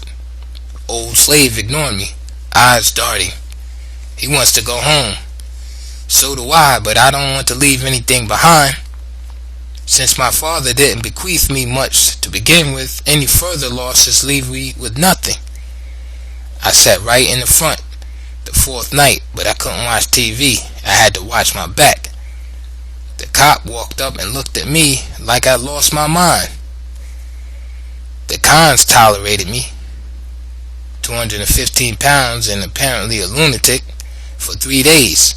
On the 4th or 7th day out, night of sitting, they attacked me. They locked me up afterward and sent me back to San Quentin to stay. The 115 note, bad conduct report form, end note, was so clearly racist that I think they removed it in San Quentin. If you ever get the chance, see what reason they have in my jacket for the 1962 transfer to San Quentin from Tracy. So most of these inmates are sick, my friend, but who created the monster in them? They all stand right now as products of their environment. But in my humble opinion, the inmates of these places are not quite as, well, they aren't nearly as psychologically disturbed as the guy who calls himself a guard. They really could change roles without noticeable alteration in the qualitative factor of administrations. Any alteration would be positive. United States prisons are the last refuge of the brainless. If the inmates are failures, at least they were reaching, most in very small ways, but some reach is certainly preferable to no reach at all. The cop, as I've stated before, is a guy who can do no other type of work, who can feed himself only by feeding upon this garbage dump. What am I doing here, Faye? I fell into this garbage can in a narcotic stupor, and they just closed the lid for good. Someone is going to be hurt, my friend. When it's over, someone's going to be hurting bad, and it won't be us. It won't be you. Be assured that your safety will always enter any defense move I make. Your safety first, always. I was supposed to be gone from this place years ago, free, wrecking worlds, destroying the unrighteous, dying on my feet. Pigs come here to feed on the garbage heap for 2 reasons, really. The first half because they can do no other work. Frustrated men, soon to develop sadistic mannerisms.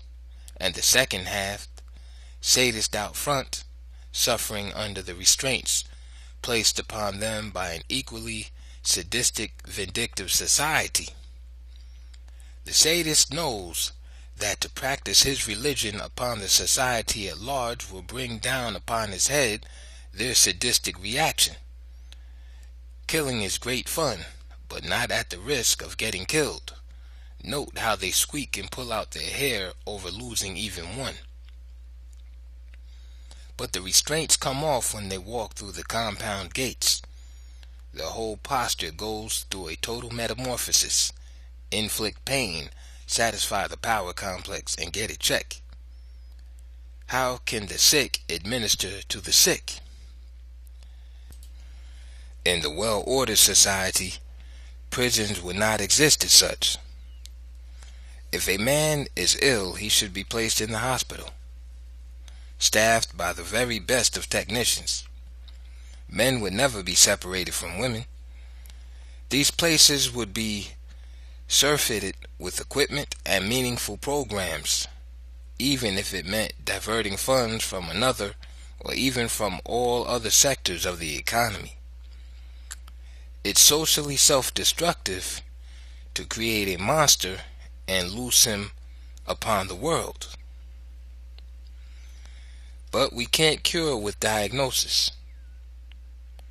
Comrade Stender, and I dig speaking with you like this, you can only listen, no back talk. Breakfast is here. Power to the people.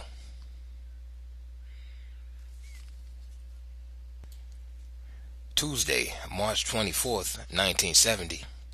The monster they've engendered in me will return to torment its maker from the grave, the pit, the profoundest pit. Hurl me into the next existence. The descent into hell won't turn me. I'll crawl back to dog his trail forever. They won't defeat my revenge. Never, never. I'm part of a righteous people who anger slowly but rage undamned. Will gather at his door in such a number that the rumbling of our feet will make the earth tremble. I'm going to charge them for this. 28 years without gratification. I'm going to charge them reparations in blood. I'm going to charge them like a maddened, wounded, rogue male elephant. Ears flared, trunk raised, trumpet blaring. I'll do my dance in his chest, and the only thing he'll ever see in my eyes is a dagger to pierce his cruel heart. This is one nigger who is positively displeased. I'll never forgive, I'll never forget, and if I'm guilty of anything at all, it's of not leaning on them hard enough. War without terms. Wednesday, March 25th, 1970, early morning. I just reread the above paragraph. Foul mood last night. It's not light out yet, so I guess I can say tonight, but I've been asleep. There's a Hawaiian on the tier who wants to transfer to Vacaville. He is playing crazy. His dementia takes the form of, quote, nigger baiting, end quote, especially when the bull is on a tier, who by the way enjoys the shit out of it. None of the brothers say a word, however. This little boy blows the whole line. The other little boys laugh. The pig grins. I don't get too upset at the little boy. He is a minnow. The upsetting point is that this Hawaiian has very large purple lips, skin tones darker than mine, and a very large wide nose. His hair is very nearly like my sister's. This clown is talking about killing all the niggas. The pitiful jackass would die right beside me. I think what may be most bitter in a thing like that is the knowledge that my enemies have turned the entire world against me. The shibboleths that define me are now universal. Anyone who learns them is in or out, depending. How do you deal with the perverted, disease-bearing, voracious bastard who wants to cast his image over all things, eat from every plate at every table, police the world with racist shibboleths and a dying doctrine of marketplaces peopled by monopolies, top-heavy bureaus, and scum-swilling pigs to gun down any who would object? The concept of nonviolent protest, whatever political forms it may take, presumes two things about the imperialist establishment that are so obviously historically unrealistic, so logically unsound, that the espousal of any purely nonviolent anti-establishment moan reduces one automatically to the absurd, and any strong espousal of a purely nonviolent anti-establishment policy reduces one automatically to a corpse. The first presumption is mercy. It presumes the possible existence of mercy on the part of a breed whose heart is as cold as the snows. It presumes existence of a restraint mechanism that in other breeds and other animals precludes the harming of one's kind unless placed under the most extreme compulsions of self-preservation. But history shows no justification for so wild a presupposition.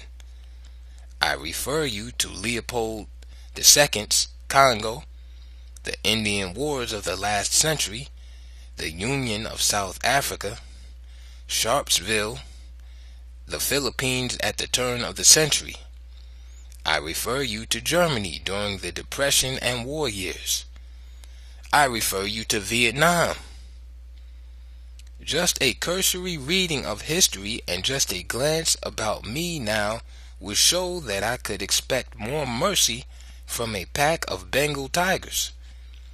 Any claims that purely nonviolent political agitation has served to force back the legions of capitalist expansion are false. The theory of nonviolence is a false ideal. The Hindus failed because of this moral aspect in their characters, precluding any large-scale organized violence. The forms of slavery merely changed for them. Of what value is quasi-political control if the capitalists are allowed to hold on to the people's whole means of subsistence? And in the case of India and foreign capitalists, have any of the people's needs been met? Do they still have rice riots? Do they still sleep in the streets? These people were betrayed by false leaders with false ideals. Compare India with China. They were both supposedly liberated at the same time. India may have had a year or more of what is loosely termed, quote, political self-determination, end quote. China's problems in the late 40s were 10 times more severe, but today there is no one hungry in China. For the first time, its population is united and organized under a government as decentralized and representative as a huge modern industrial-based society can be. China, land of the coolie, slave labor, open-door policies, floor mat of the West. They're vying for first place in every important economic sector today. Remember the 1839 Opium War, the Boxer Rebellion. A trial of combat with China today would be Russian roulette with a fully loaded .45 automatic, self-destruction, suicide. All of the third world political movements that are forcing the retreat of colonialism have learned to deal with the expeditionary armies of colonialism. There is no case of successful liberation without violence. How could you neutralize an army without violence? The people of the U.S. are held in the throes of a form of colonialism. Control of their subsistence and nearly every aspect of the circumstances surrounding their existence has passed into the hands of a clearly distinct and alienated oligarchy. If today's young revolutionary vanguard are not merely entertaining themselves with a new kind of, quote, chicken, end quote, a political form of bumper tag, if they seriously intended to step out front and take the monster to task, they should understand from the outset that the monster is merciless. The second presumption contained in the concept of nonviolent political agitation is inherent in the statement of this policy as it stands alone.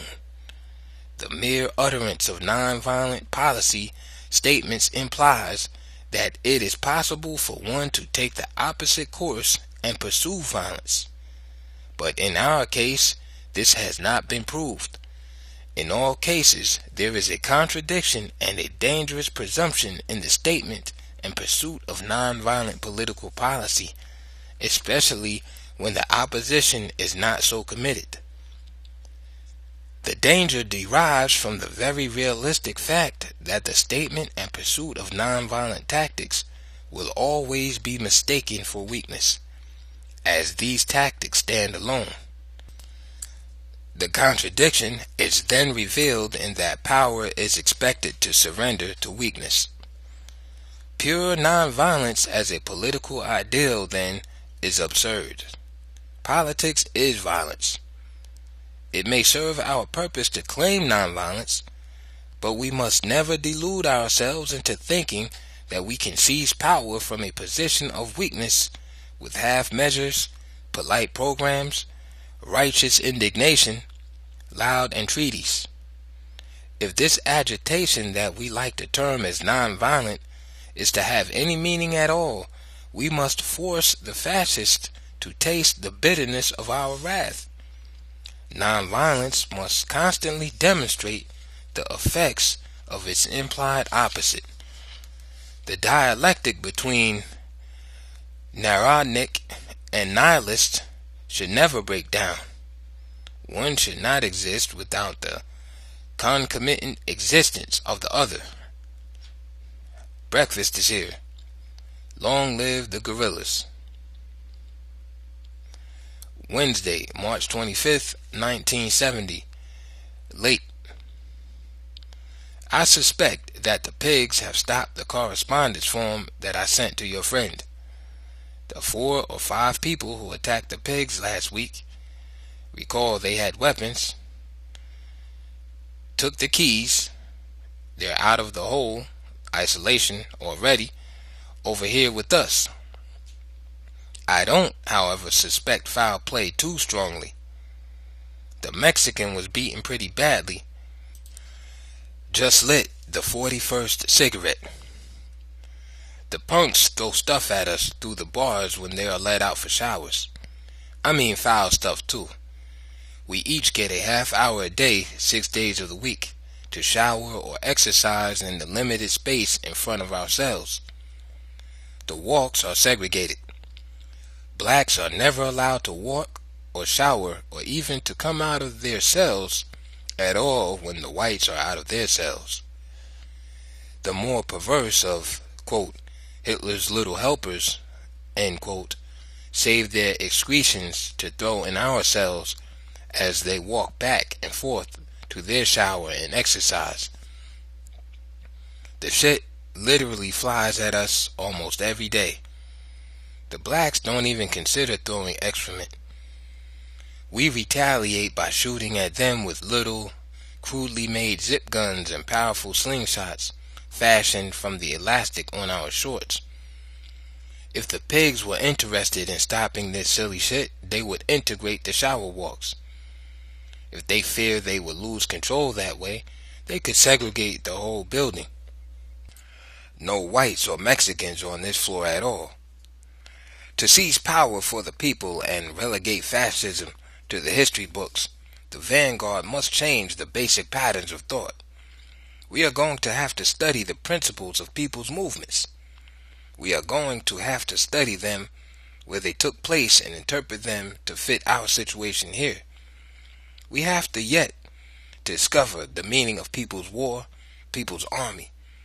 The righteous people of the world who are struggling with the monster on the only terms that he can be fought must have many reservations concerning us, especially those of us who are black.